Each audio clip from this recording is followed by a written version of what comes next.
요즘은 이제 관광지 가면은 숲 사이로 둘레길이 있습니다. 여러분 둘레길 다녀보신 경험 있습니까? 과거에는 둘레길이 아니고 과거 명칭은 오솔길이라고 이야기하지 않습니까? 그 오솔길을 걷다 보면은 감성에 젖고 또 낭만에 젖고 힐링도 되고 청춘 남자들이 오솔길을 걷다가 결혼한 그런 사례도 있다고 합니다. 그만큼 사람의 전인격을 조율해서 긴장을 해소하고 평안하게 만들죠. 그래서 이익을 주는 이 오솔길이 처음부터 오솔길이 아니었습니다. 처음에는 잡초와 가시덤불과 돌뿌리 이런 것들 엉켜 있었죠. 이런 엉켜 있는 그 길을 누군가 먼저 걸어갔다는 것입니다. 가시덤불이가 찔림, 또 풀과 돌뿌리가 넘어짐 이런 것들을 감수하고 누군가 걸어갔다는 사실입니다.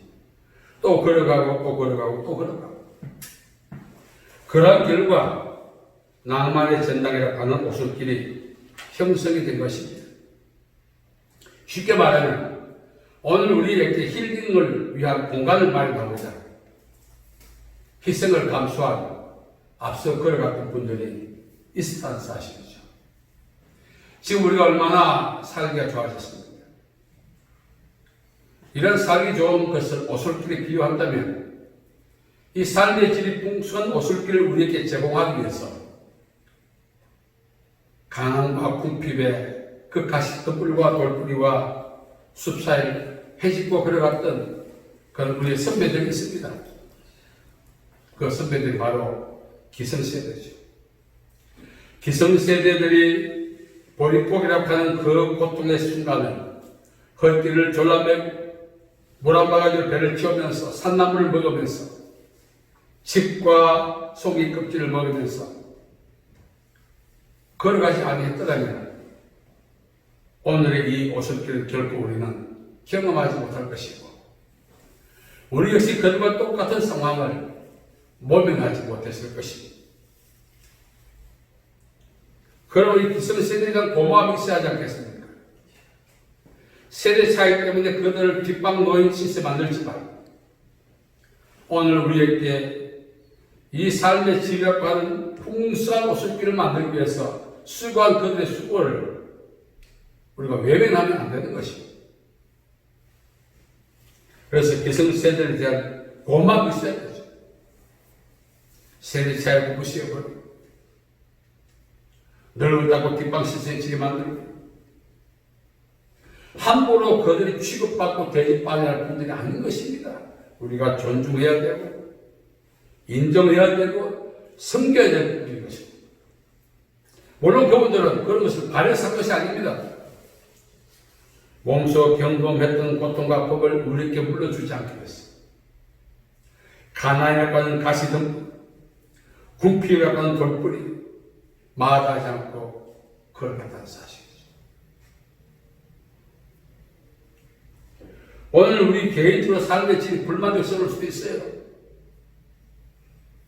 누구나 산삼뿌리 먹고 누구나 배추뿌리 먹느냐 불평할 수 있어요. 그런데 그 불평까지 감사해야 합니다. 왜? 그 불평이 과거에 기성세대가 걸어갔던 오솔길을 내기 위해서 걸어갔던 그 상황에 비하면 천냥지차이 되는 것입니다. 오늘 내가 불평하는 이 삶의 환경이 이 환경이 앞서 걸어갔던 기성세대의 삶과 비교한다면 표현은 뭐합니다만 우리는 천국에 살고 것입니다. 자, 그렇다면 그 기성세대는 누구일까? 물론 우리보다 앞서 태어난 사람이에요. 그러나 우리는 요셉의 말을 통해서 기성세대의 정체를 알 수가 있습니다. 요셉이 애굽에서 형제를 만났습니다. 보복의 기회가 왔습니다. 그러나 그것을 내려놓았습니다. 그리고 형제들이 불안해할 때 형제들이 하여 이렇게 말했습니다. 불안하지 말고 두려워하지 마소서. 하나님이 당신들과 우리 가족을 구원하시고 나를 먼저 이 애굽에 보내셨기 때문입니다. 여기에 요셉의 인생관이 있고 인격이 있고 모두가 있어요. 기성세대는 하나님께서 저와 여러분을 사랑하시기 때문에 불만족스럽다고 불평을 토하지만 이 환경을 우리에게 선물로 주시기 위해서 사용하시는 도구들이라는 사실입니다. 결국은 기성세대는 하나님이 오늘 우리에게 주시는 은혜의 수단인 것입니다. 그들을 바라보면서 왜 이 모양을 해놔서 할 것이 아니라 그들을 보내신 하나님의 은혜를 기억할 수 있는 그런 사고가 우리에게 있어야 합니다. 그들만 바라볼 것이 아닙니다. 요셉을 먼저 애굽에 보내십시오. 얼마나 힘들겠습니까? 그걸 다 감수했어요. 요셉은 그 애굽의 생활 가운데 자기가 먼저 애굽에 오게 된 그 이유를, 목적을 알게 된 거죠. 그러니까 원한도 사놨죠. 모든 것이 눈높은 것이고 애굽에서 견디할 가치가 있다는 사실을 요셉은 발견했던 것이죠. 기성세대에서 마찬가지예요. 오늘 우리에게 풍성한 삶의 질, 이 오솔길을 제공하기 위해서 자신들의 희생의 가치를 거기다 두었던 거죠. 만약 그렇지 않았다면 우리 역시 기성세대가 걸어갔던 벌목에 변하지 못합니다. 오늘 말씀을 보면은 이스라엘 백성이 애굽에 체류했어요. 430년간. 체류하는 동안 특혜 아닌 특혜를 누릴 수 있었던 것은 요셉이 애굽에 끼쳤던 영향력 때문에 그렇습니다. 그 영향력이 역사하는 기간 동안 이스라엘민족은 하나님의 약속했던 하늘의 별처럼 번성한 기회가 되었습니다. 멜더스 인구를 보면은 인구는 매 25년마다 증가한다 했어요.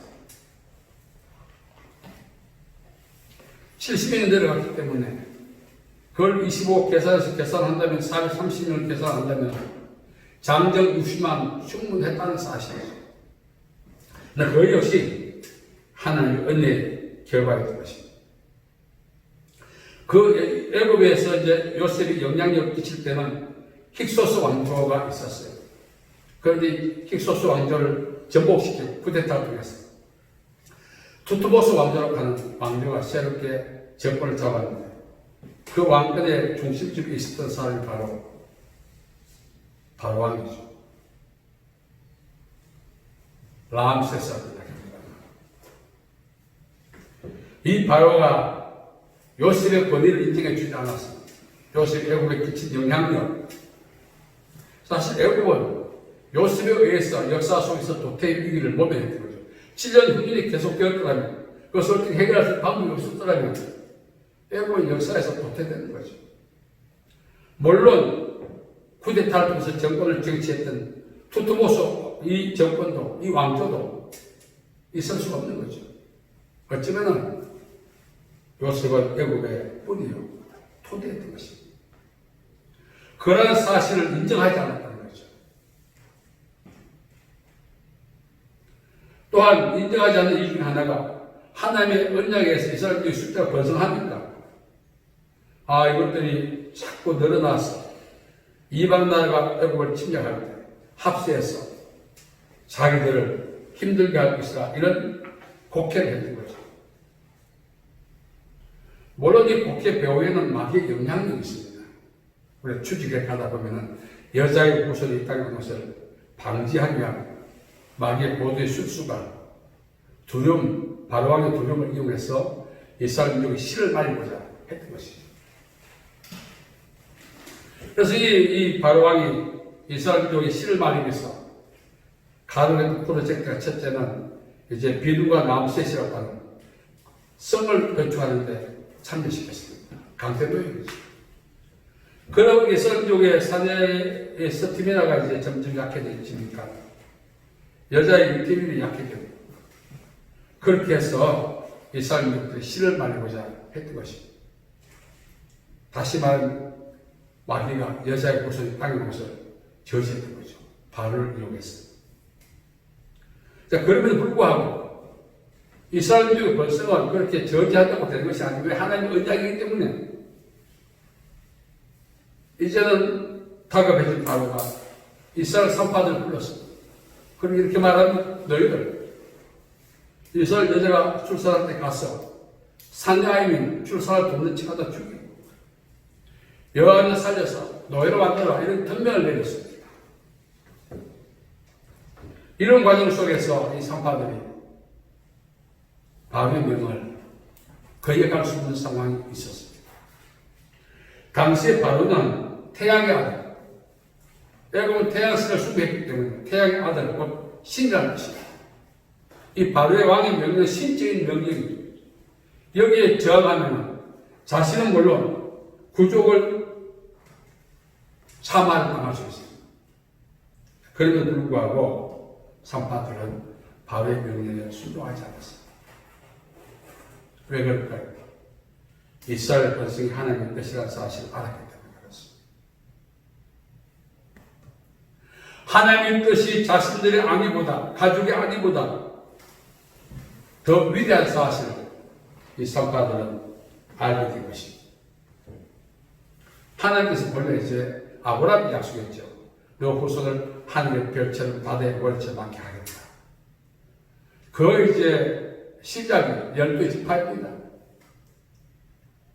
이 12 지파 중에 마지막에 베냐민 지파인데 이 베냐민 지파는 라헬이 죽음을 대가로 출산한 아이입니다. 만일 라헬이 나는 살고 싶어하고 베냐민을 출산을 안 했다면 어떻게 됐을까? 우리가 상상할 수는 없겠지만 12 지파 형성이 불발이 되겠죠. 그래서 라헬의 희생이 있었습니다. 그 다음에 이 산파들의 헌신이 있었어요. 비록 12 지파가 형성됐다 할지라도 이 산파들이 헌신하지 않았다면 이스라엘 민족들은 애굽에서 430년간 체류하는 그 막바지에 시가 마르는 그런 참화를 당할 수가 있었을 것입니다. 그런 중차대한 위기 속에서 이 산파들의 역할이 컸던 거죠. 산파들은 자신뿐만 아닙니다. 라헬은 자신의 생명을 담보로 10개 지파를 만들었지만 이 산파들은 자신과 가족과 가문의 모든 것을 하나님 뜻이 성취됐는데 걸었다는 사실. 이스라엘 민족들은 이 산파들의 수고를 잊어버리고 이 투스보스 왕조의 이 람세스가 요셉의 권위를 망각하듯이 이스라엘 민족 역시 자신의 번성과 현 상태의 유지가 산파들의 수고와 헌신이 있다는 사실을 망각했습니다. 그러나 하나님 기억하고 계시죠. 그래서 산파의 가정을 흥왕하게 하신다. 하나님이 한번 축복 주면 그 축복을 말할 자가 없는 것입니다. 그 축복은 당대에서 끝자 천대까지 주신다 약속했습니다. 하나님의 뜻을 알고 그 뜻이 땅에 성취되기 위해서 자신과 가족과 가문의 모든 것을 걸었던 산파들.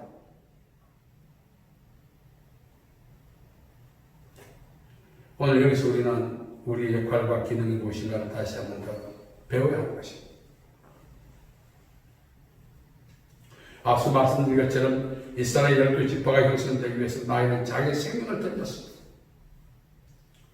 산파들은 자신과 가족과 가문의 생명을 걸었던 것입니다. 많은 사람들이 자신을 향한 하나님의 뜻을 알고자 원해 기도하고 기도받고 금식하고 말씀 읽고 합니다.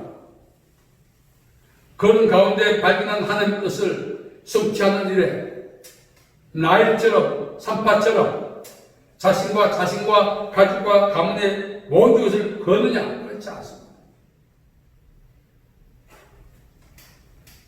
하나님의 뜻이 무엇인가 알고 거기서 거치는 거예요. 어쩌면 호기심이죠.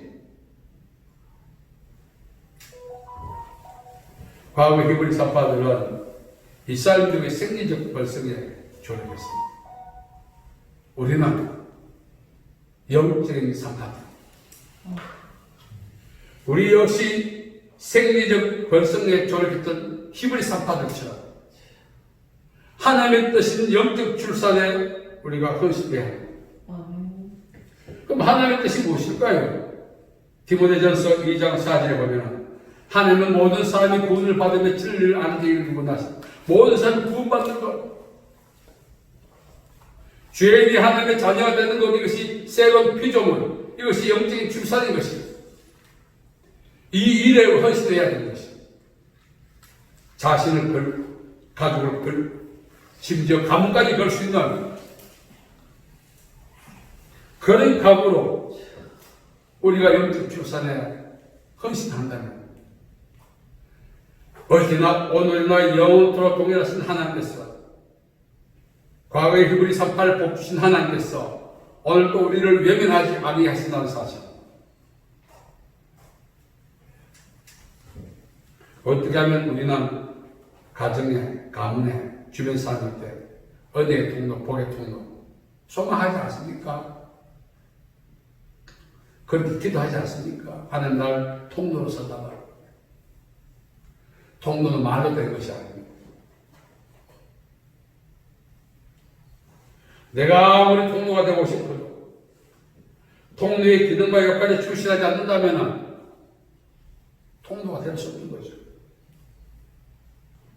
오늘 하나님께서는 예수께서 다시 이 땅에 오실 때까지 모든 사람이 구원을 받기를 원하신다 하셨어요. 이에 부름받은 것은 목회자만 부름받은 거 아니에요. 성도들 역시 영적 선파가 돼요. 제가 오늘까지 살아오면서 내가 왜 힘들었을까 기도하는 가운데 답을 얻었어요. 하나님은 목자신데 목자를 따라가면 돼야. 그럼 포도주의 실망과 항상 예비되어 있어요. 왜 굽히발까요? 순종하고 따라가지 않았고 제 길로 갔다는 증거지 않습니까? 60년 이상의 세월을 보내고 이제 와서 아니 젊어서부터 목자로 인정하고 따라갔더라면 오늘 삶의 질이 고민하지 아니할 만큼 타인에게 모델이 될 만큼 물론 보여주긴 아닙니다만 그렇게 살았을 텐데 결국은 불순종의 결과다 사실을 이제 깨닫는 거죠. 오늘 우리가 영적인 선파가 되라고 하나님이 말씀하십니다. 성경을 기록한 내용이 뭡니까? 믿고 예수 믿는 거 아닙니까? 믿는 우리에게 왜 또 기록했을까요? 순종해서 복받아는 것 아닙니까? 우리는 믿고 구원을 받았지만 순종을 안 합니다. 이스라엘 민족이 번성이 하나님 뜻이라는 사실을 알았을 때 왕의 명령도 거부하는 거죠. 여러분, 우리가 목숨을 걸고 감당해야 될 것은 하나님의 법이죠. 너희들도 영적인 선파가 되라는 것입니다. 오늘 우리가 살아가면서 참 나 하나도 제대로 예수 못 믿고 살고 있어요. 이런 약혼이 돼가지고 뭐 하겠습니까? 많은 사람들이 자기의 사상과 신념을 위해서 목숨을 던집니다. 때로는 분신도 합니다. 고공탁에 올라가서 시위도 합니다. 과거에는 체류가스를 마셔가면서까지 자기의 사상과 신념을 주장해왔습니다. 우리 신앙은 사상과 신념을 능가합니다. 그럼에도 불구하고 한 번도 퍼포먼스라도 그렇게 살지를 못했어요. 하나님이 우리에게 복 주시기 위해서 오늘 우리에게 하신 말씀을 기억해야 합니다. 하나님이 히브리 산파들을 흥망하게 하셨다. 주여 우리 가정을 복되게 주옵소서. 40일 금식보다 한 번의 순종이 더 큰 역사를 가질 것입니다.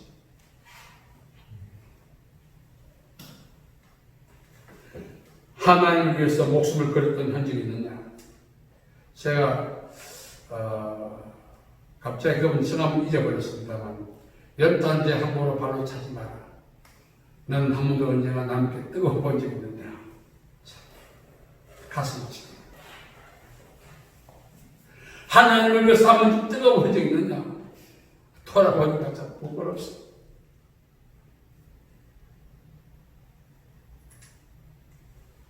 정말 우리가 상파처럼 살아야 돼. 우리 가정은 자녀를 정말 기도합니다. 자, 심할 때 가정을 위해서 가문을 위해서 그것도 중요하겠지. 그렇게 중요한 것은 하나님 뜻에 순종하여 사는 것입니다. 남문의 순종이 가정과 가문의 천대의 복을 받는 기회가 된다면 그걸 말해야 되겠습니까? 모든 사람이 구원을 받기를 원한다. 이 말씀을 순종해서 한 번 복음 전했을 때 그 들었던 사람이 세계의 열개를 흔들 수 있는 복음 전도자가 나올 수 있는 기회가 되는 거예요. 만일 내가 복음을 전도하지 못함으로 그 현장에 있었던 사람 중에 하나가 세계를 불안하게 만드는 테러리스트가 될 수 있다는 사실이죠. 우리는 항상 영적 선파가 되어서 복음을 증거해서 사람을 회심시켜서 하나님의 자녀 만드는 일에 힘을 봐야 하는 것입니다. 제가 돌아보니까 사실 전도하는 일이 캐나다 바이오시를 같아서 참 힘들었어요. 제가 소실대에서 교회 개척하는데 지나가는 분들이 호빵 전도했습니다. 겨울에 이제 호빵을 넣고 정류장에 분들한테 커피도 주고 호빵도 주고 기다린다. 그리고 저희 교회 이름을 써. 또 전도지도 3만 명 돌렸는데 기숙사에 학생 한 명이 나왔어요. 부자에 비해서 그 학생도 간혹 나왔어요. 중직자들이 하지 말라 그랬어요. 교회 예산은. 그런데 제가 그 교회를 사용하고 난 날 찾아갔더니 그 중직자 한 날. 빵 얻은 분들이 지금 많이 와있다. 여러분, 지나가는 시절을 우리가 돌아보면서 자신의 생명을 거는데 물질이 뭐가 중요하겠어요? 오늘 하나님께서 우리에게 진정으로 너와 자녀와 가문이 복받기 원한다. 주여 주여 주여 주여. 목청 높인 것도 이제 중요하겠지만 나가서 복음을 전하는 것이 하나님과 기쁘시게 하는 것입니다. 복음은 모든 믿는 자에게 구원을 주시는 하나님의 능력이 되리라고 이야기합니다. 내가 전했던 복음이 한쪽 귀를 듣고 한쪽 귀를 흘렀다 할지라도 언제나 그 말씀이 영이 되고 생명이 되어 그 사람을 변화시켜 우리보다 더 월등한 헌신한 사람으로 만들 수 있는 기회가 올 수 있는 역사가 될 수 있다는 사실입니다. 그래서 우리가 후회하지 않은 유일한, 우리가 어떤 일을 하고 후회할 게 많잖아요. 하고도 후회하지 않을 유일한 일 한 가지는 복음 증거하는 일입니다. 하나님은 반드시 시계 문제이지 사기나게 하시고 열매맺게 하시기 때문에 그렇습니다. 우리가 진정으로 이제 주변 사람에게 통로가 되길 원한다면 복음을 전해서 사람을 거듭나게 하는 영적 산파의 일을 잘 감당하는 것입니다. 많은 사람을 옳은 대로 돌아오게 하는 자는 하늘의 별처럼 비칠 것이라고 말씀해 주었습니다. 저와 여러분이 이제 만시 시탄이 가겠지만 찌르나 보자가 아니라 복음을 전감으로써 그 복음이 그 사람의 역사에서 살아날 수 있도록 기도도 해야 할 것입니다. 진정으로 복받는 존재. 성경은 구약 406회, 신약 214회, 620회 복에 대해서 기록하고 있습니다. 1년에 우리 하루에 한 가지, 많게는 두 가지. 그게 정상입니다. 우리는 비정상. 감흥에 끝난 듯이 여러분, 선파 노릇 잘해서 하나님 행방도 하나님 뜻이 땅에 확장되고 자신과 가족과 가문이 복받는 기초를 저와 여러분 되기를 간절히 바랍니다. 자비하신 아버지 하나님, 은혜와 사랑을 감사합니다. 영적인 선파가 되라. 주의 말씀 기억하고 복음 전구해서 죽어가는 영혼을 구원할 수 있는데 쓰임받는 저희들 되게 사용해 주시옵소서. 예수님의 이름으로 기도하옵나이다. 아멘.